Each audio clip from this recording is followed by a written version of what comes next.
Does it seem to you obvious that that's correct? No. No, okay. Because I kind of expected the soul to be different from the mind. Uh-huh. From my background. Okay, this goes back to the thing. There might be 3 or more things here, right? And I agree that once you get into the groove here of drawing distinctions, you could say, well, why don't we have 3 things, the soul, the mind, and the body?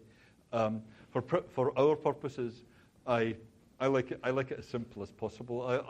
I personally find this stuff extremely confusing. So if there's a mind and a soul, okay, we just lump them together for present purposes. They're not the body. That's the great thing. You see what I mean? Yeah. Okay. Now, I think the reason most people have said no to this, I would guess that this is part of the reason people in the class are saying no, is suppose you've got 2 things, the soul and the body. Well, let's take them one at a time. Suppose you've got the soul. If you've got the soul, then you can have imaginative understanding of it. But are you going to be able to have scientific understanding of it too? I mean, that really seems weird. Because on the one hand, you have no idea how to do a scientific study of the soul if it's different to the body and the brain and so on. And on the other hand, how could there be a part of the world that is outside the scope of science? That hardly seems to make sense. Yeah? I mean, science studies everything. You show scientists anything, and they're keen to study it. Dark matter, dark energy. You show them stuff that isn't made of atoms, they'd say, great, let's measure it. So that is very hard to understand. And on the other hand, suppose souls were eliminated. Suppose I got an app on my phone. Let me just try and see if I can do this right now. And well, I'm not sure I can do this right now. Let me see if I can do this. It's not very easy, but okay, you can try this at home actually. Okay, where are we?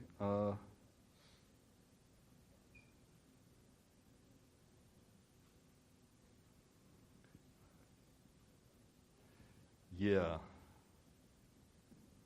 So I take this across the first row here, right?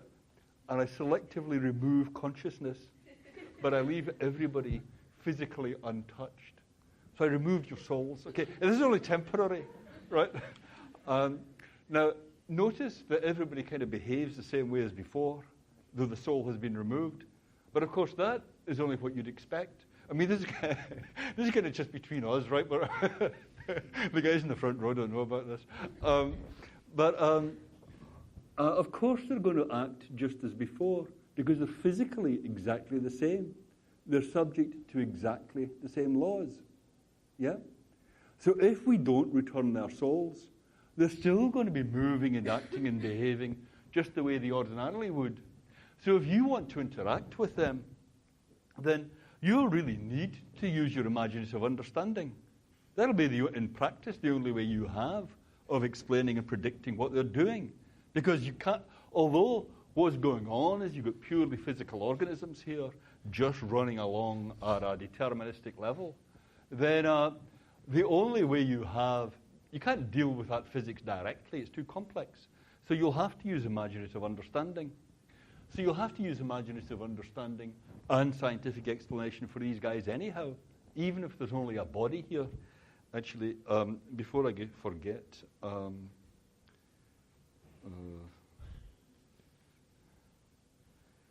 yeah.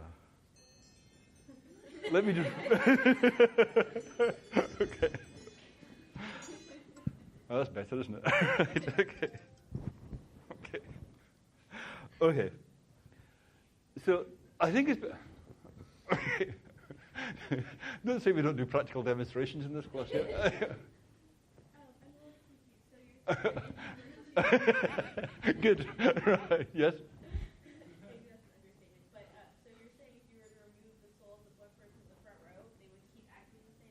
Yes, because if you think about it, the physical body is made of atoms, right? The physical body is just part of the physical universe. It's governed by the same laws as any other part of the physical universe.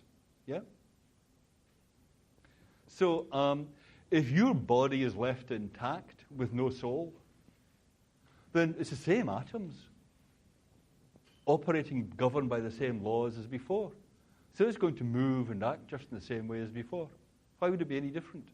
Sorry, yes. Carry on. I don't know. I feel like there's not really proof to say whether or not, like, any random person in the front row has the soul, or maybe they're operating without the soul right now. I feel like it's too. That's right. Well, I feel like it's impossible to say that. Yeah, they would go on the exact same if they had no soul right now. If you speak it out. but that would mean that physics wasn't true. Surely physics is true. You see what I mean? I mean, it would be like saying, I got a table of billiard balls here. I shoot the cue. They're all governed by those laws of physics. And it doesn't really matter what other entities are around in the vicinity. So if you've got a collection of cells here, if you don't mind me referring to you as a collection of cells, if you've got a collection of cells here, then that's governed by the laws of physics, by the laws of biology. So how could it not just carry on behaving in the same way as before? But if you were to take out the soul and someone would operate the same exact way, then why do we even care if we have soul? Exactly. That's what I mean. I mean to be saying, suppose you took away the soul, everything would just be going on the same way as before. So you'd still want these levels of imaginative understanding and scientific explanation. Yes? Are you saying that's true, or are you just using that as a possibility? I'm using that as an argument against talking about mind and soul as different. Yeah. If you hypothesize a soul, and then you say, okay, so let's subtract it, and then you're left with this incredibly complex physical organism, it's still going to look, act, and behave exactly like someone who's got an ordinary psychological states. You're going to react to it exactly like you would with someone with ordinary psychological states. Yeah?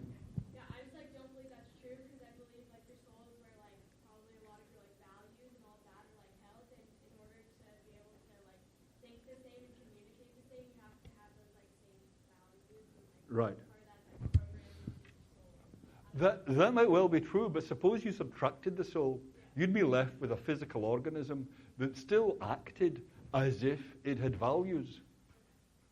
You see what I mean? It might not really have values, but it'd be acting as if it had values, and to interact with it, you want to know what values appeared to have been programmed into it.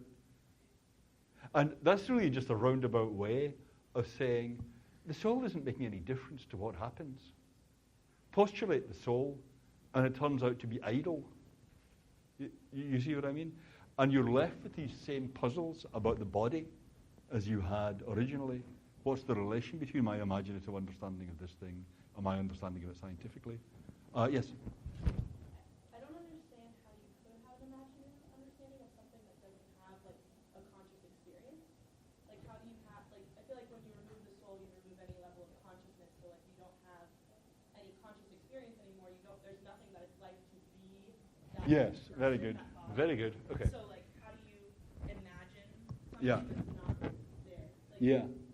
Yeah. It's imagining being an inanimate object is how I would imagine that. That's right. Yeah, imagine being a mountain or all that snow on top of you. Yeah. How is an imaginative understanding useful? Yes. Right. Very good. Well, you can imagine Martians who are Martians are very, very smart, right? Everybody knows that. And they can look on human beings as physical systems at a glance, and they can just predict what this physical system is going to do. Yeah? Martians are kind of like that. They just know a whole lot about physics. They know a whole lot about human biology. They know a whole lot about biology. And they can scan you and just at a glance predict what you're going to do. Yeah? But it might never have occurred to Martians that people are conscious. They say to no, they're too small and squashy. They're not proper big, gigantic stone things like us. They couldn't be conscious, those funny little things. So they can predict everything that we do, yeah? But now, consider you or I. You or I, suppose we weren't conscious. We're still very complex physical organisms, but we're not like the Martians. We're not smart enough to do all those calculations about each other's behavior in real time. Or if you just think about your interactions with a dog or a cat, is the dog or the cat conscious? Well, does it have a soul? Well, I don't know, but if you're going to interact with a dog or a cat, if you're going to train the dog or do your best to get the cat to do what you want it to do, then what you do is you act as if it had a mind. You act as if you know what it wants, what it's trying to do, what it likes, what it doesn't like, right? I mean, anyone here got a dog or a cat? Right, that's what you do, right? You don't deal with it directly at the level of physics or biology. We're not smart enough to do the physics of each other directly. So if we were going to deal with such complex organisms as one another in a purely physical world with no psychology, we'd still have to imagine there was a psychology, because that's the only rough way we have of predicting one another's behavior. You see what I mean? It's sometimes said about autistic children that they don't understand the concept of other minds, that they don't know what's going on with other people's minds, and that for that reason, other people are just scary. They're completely unpredictable.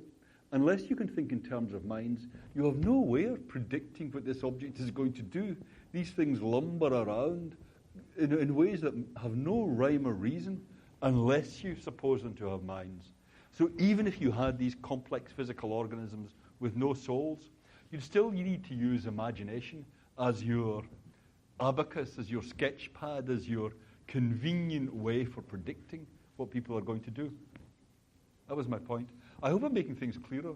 Yeah. I understand what you're trying to say, that the person, like if you were to take out my soul, the person, like some other person to interact with me with imaginative understanding, how would I be able to interact with the other person?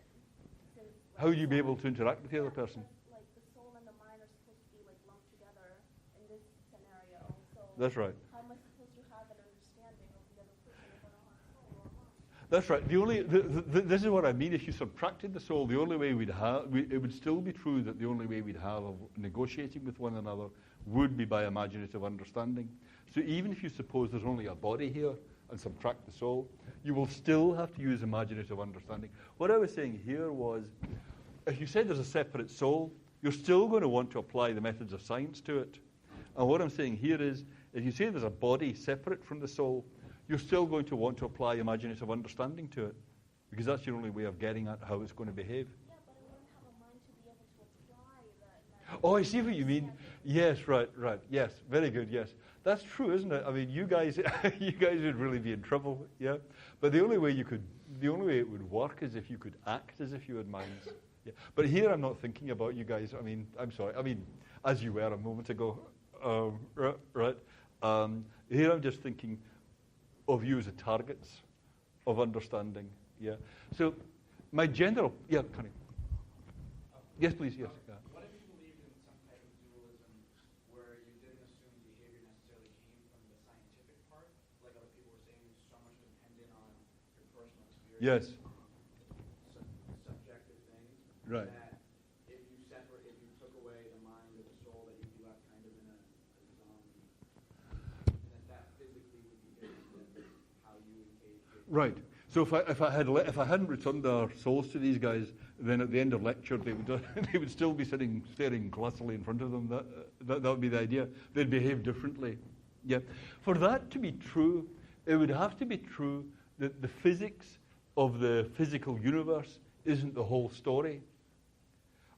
What I mean is, if you're looking at a billiard table, if you're a physicist looking at a billiard table, then the movements of the ball